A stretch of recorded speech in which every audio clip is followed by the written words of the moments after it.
The engagement ring fell out of the wrong woman's handbag, right in front of the bride-to-be. Everyone at table 7 saw it bounce once, then stop next to the dessert spoon. This was at Sandton Convention Center, during a fancy family dinner before the wedding. People were dressed nicely. The food was expensive. Even the water looked like it had plans. At first, nobody moved. The bride-to-be looked at the ring. Then she looked at her fiancé. Then she looked at the woman whose handbag had dropped it. That woman was his cousin. Well, that is what he had introduced her as.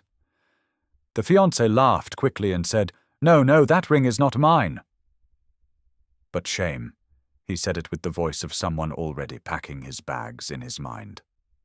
The cousin grabbed the ring too fast. That made everything worse. One uncle tried to save the moment. He said, "Maybe it is fashion jewelry."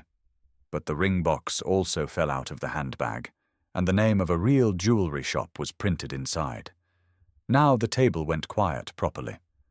The bride-to-be asked, "Why is my ring in your cousin's bag?" The cousin said she was only keeping it safe. She said the groom had asked her to hide it because he wanted to surprise the bride later. That sounded believable for about 3 seconds.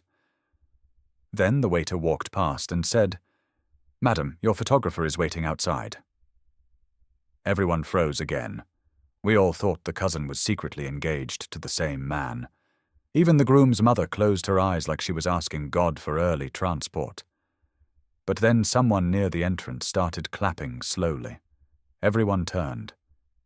It was the photographer. Here is what nobody saw coming. The photographer was not there for engagement photos. She was the groom's ex-wife, and she had been hired by the bride-to-be's sister. The real shock was, the bride-to-be already knew the cousin was not his cousin. She had invited her on purpose. The ring was bait. The bride-to-be had bought a fake ring and asked the waiter to knock the handbag gently when serving dessert. She wanted to see who would panic first. The cousin cried. The groom stood up. The mother stayed seated because she knew running would not help. Then the bride-to-be took the real ring from her own purse and said, "This one is going back to the shop." And that is how a wedding dinner became a refund meeting with starters.